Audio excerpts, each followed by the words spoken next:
আসসালামু আলাইকুম। আশা করি আপনারা সবাই ভালো আছেন। একটা গল্প শুনবেন, গল্পটা ভালো লাগলে ভিডিওটা একটু আপনারা দেখে একটা মন্তব্য করবেন। এক লোক শুয়ে রয়েছে, শুয়ে স্বপ্ন দেখতেছে, তাকে বাঘে তাড়া করতেছে। সে বাঘটাকে জানেন,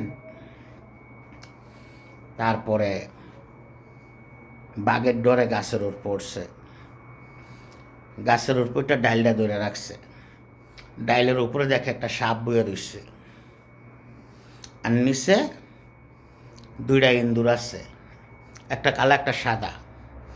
সাদা ইন্দুরটায় আর কালা ইন্দুরটায় গাছ কাটতেছে, বুঝছেন? ওই সাদা ইন্দুরটা হইছে রাইট, আর কালা ইন্দুরটা হইছে দিন। আর উপরে যেটা আছে ওইটাই বলতেছে এটা হচ্ছে তোর মুহূর্ত।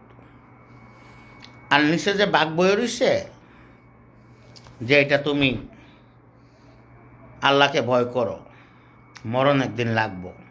এই দুনিয়াতে আমরা কত সম্পদের আশায়, কত দিনের আশায় বইসা রইছি।